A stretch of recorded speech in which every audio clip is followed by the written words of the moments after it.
Hey Ecofictologists, welcome back to my channel. My name is Lovis and today we are doing something super fun. Fellow Authortuber Caitlin Ergo tagged me in her notes app tag video last week. So today you're going to get a little behind the scenes look at what goes on up here when I have a spontaneous light bulb moment.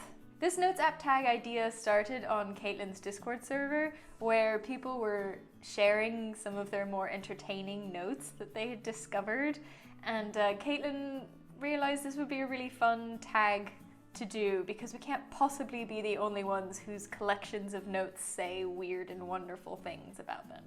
Before we get into the questions, I have to say that I've gotten myself into a bit of a pickle because I use my phone to film these videos, and my phone is also where these notes live. So what I've done is I've transferred them onto my laptop, and I'll be reading off of my laptop, but I will be putting a screen recording of my phone somewhere here so you can see what I see.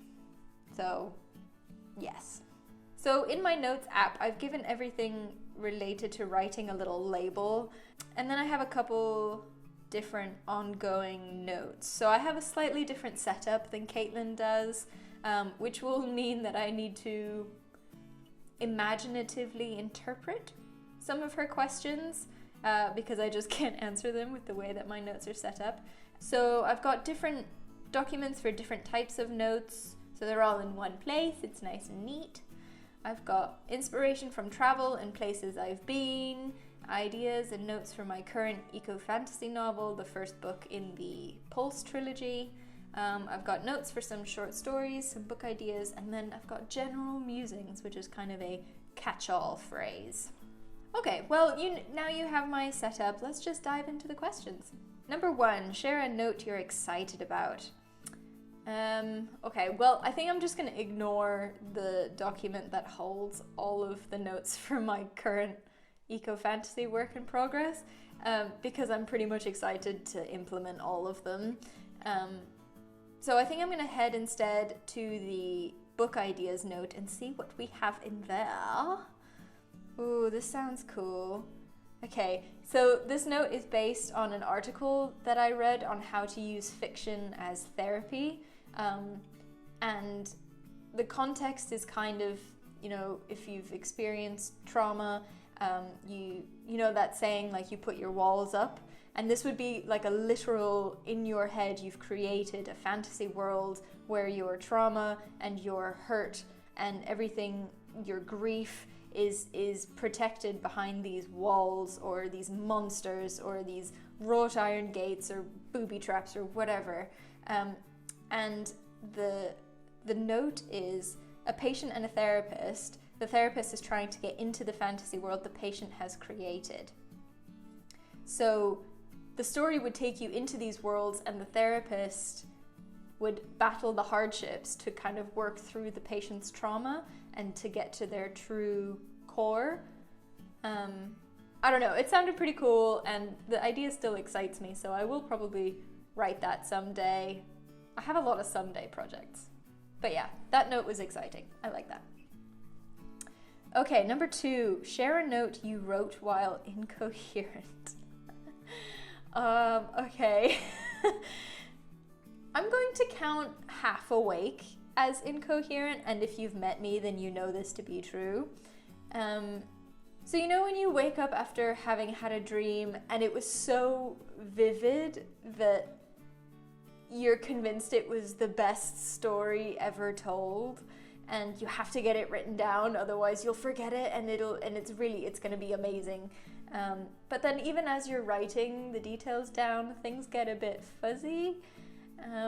Right, so I wrote down a dream I had about the underground world of a shopping mall, and the note starts out really detailed, and then things get kind of, they kind of fizzle out as I forget details. But basically there's a magical alternate underground world that comes and collects lost items in the shopping mall at night, and a family is accidentally locked in after hours and somehow gets sucked into this world, and then of course they get separated because drama, There's a prince and an evil king, and the family has to get out before dawn, otherwise they're stuck there. It's all very exciting. The reason I know that I was incoherent when I wrote this is that I write notes like this. Father and daughter find a monster with a long body and 6 legs, but is friendly, overzealous, and wants to help. The royal guards show up and tell the monster off. He does this a lot. Bless him. Oh my goodness. When talking about the creatures who go up to collect lost things, I say, they're still humans, most of them, then a few monsters just to keep it interesting. I don't know. And my personal favorite, I think, is goes to see a monster that could let them out. The Puzzlewuss. The Puzzlewuss. I mean, that can only come from a dream, surely.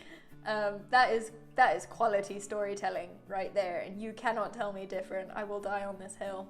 Oh man. Okay, I have to move on, but I love this note, so I hope you love it too. The Puzzlewuss. Number 3, share a note you don't understand. Well, the last one kind of answered that as well, but there is another one that suits. Of course there is. I mean, it's my notes. And for this one I have to go into musings, which is just a random collection of one-liners and snippets that have absolutely zero context. And there's one here that says something about the afterlife and being stuck in a garden where you have to make up for things that you did wrong to prove yourself or something. I have no idea what I meant by that, how I pictured it. It's also very uncharacteristic of me to want to write a story about the afterlife and like atonement and stuff. So yeah, I must have been in a very strange headspace to write this, and I have absolutely no explanation for that note. To make up for stuff or something. Your guess is as good as mine. Number 4, share your longest note. So because of the way my notes are set up, and I just continuously add to them in their various documents, most of these notes are quite long, but I'm going to interpret this to be the longest note in one piece. And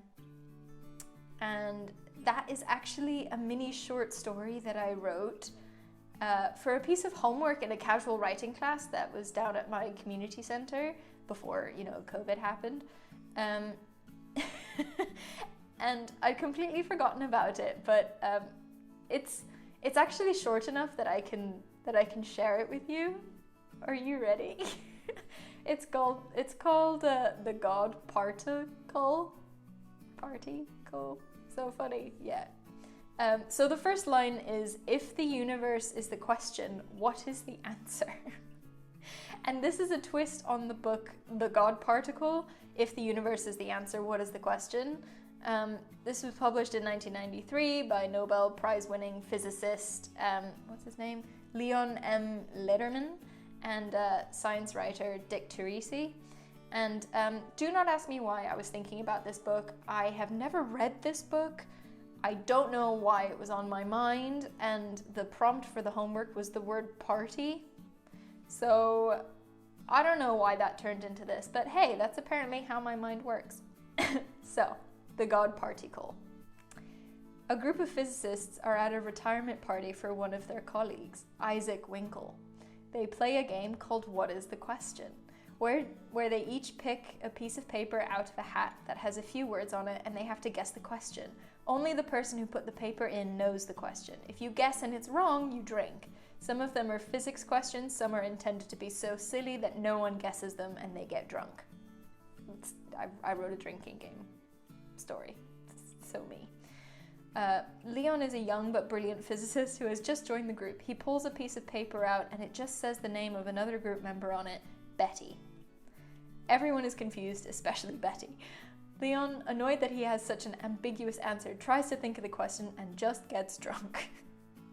At some point, they realize that the guest of honor, Isaac, is missing. One of the group goes and looks for him, only to find him dead, murdered. When they try and flee the house, the group finds they are locked in and trapped. Throughout the evening, people keep disappearing, until there is only Betty and Leon left, hidden in a cupboard, waiting for dawn and hopefully the end of this horrible night.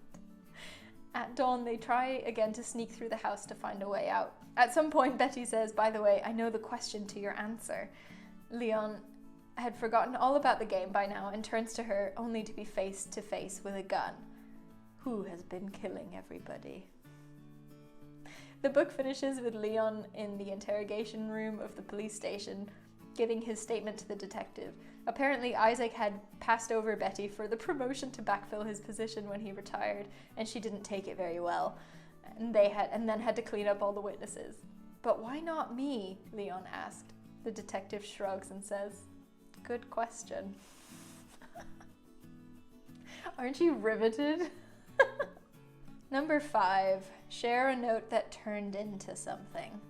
Well, the note document for my short stories is turning into something, and you can learn more about all of that on Wednesday when I reveal the project a little bit more.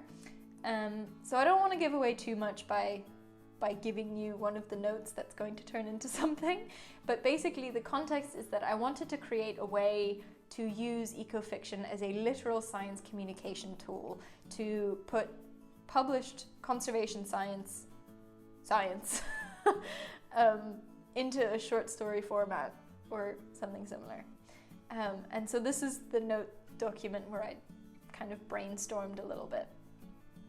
So you can tune in again on Wednesday to find out more about that. Number 6, share a line you're proud of. Okay, for this one I will go into my notes file for my current eco-fantasy work in progress, but spoilers, so I'm going to blur some of it out. But there is a line in here that I love, and it's not perfect, but the message is really nice. Okay, the note is, G teaches K the customs and language of her people. This is a small form of rebellion. This is defiance too. It doesn't always have to be war. So it's nothing spectacular, but the line speaks to me, so that will be going somewhere in my book. Let's see if it doesn't. Number 7, share a note you forgot existed. So I write down what people say, because if you're friends with me or even if you pass me on the street, whatever you're saying is fair game to go into my novel. And there's a woman in my crafting community who is just an absolute hoot.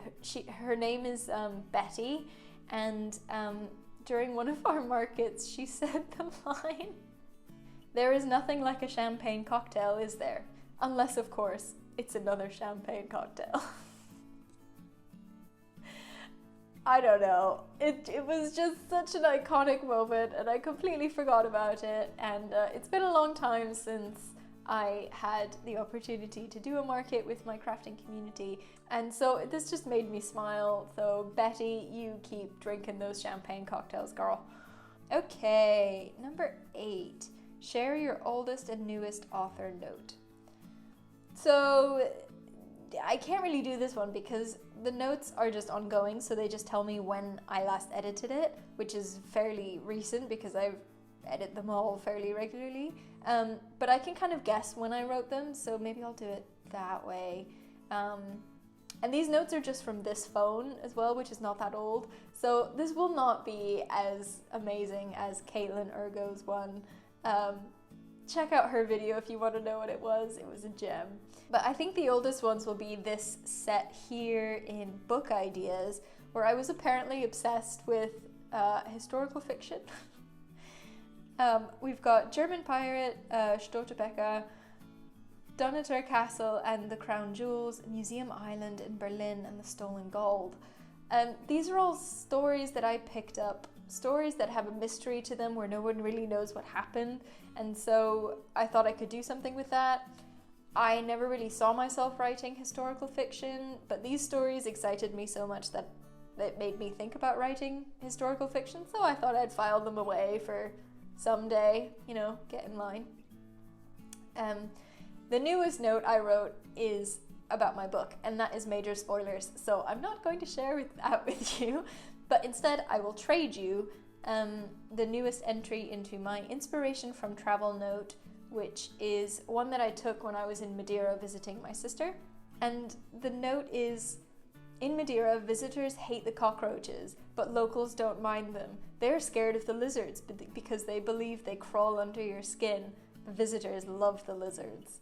I don't know, I just thought that was a cool little quirk that would give like a fictional village some character. So I noted it down. It'll, you know, if anybody is watching this and then they find it in a future book of mine and you message me, I don't know, I'll send you a cookie or something. It'll be like a little Easter egg.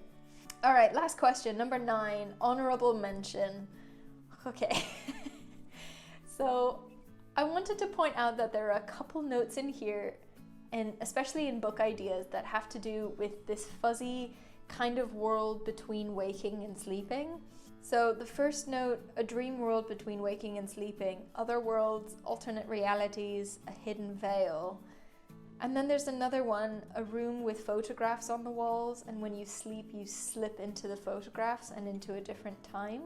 I feel like I should explain that I am a very active sleeper, so I sleep talk pretty regularly, and I've been known to sleepwalk if I'm in a new place, and I get up to all kinds of weird things. The stories are quite impressive, actually.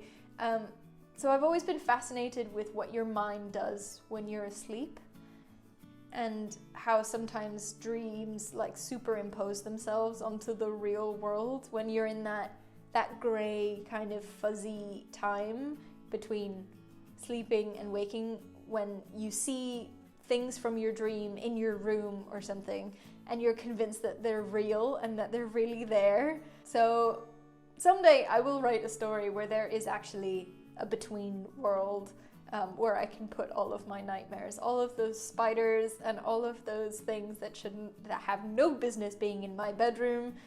They will go into this between world book. Anyway, so fun fact, I thought that merited an honorable mention. Okay, well that is all the questions. I hope you've enjoyed this little trip into my psyche, and I hope it hasn't scared you all off completely. My mind is a weird place, but you know what? That's where the stories come from, so I'll take it. If you're a writer and you also have a notes app where you collect all of your musings and you want to jump on this tag, please feel free to do so and leave a comment down below so that we can watch it.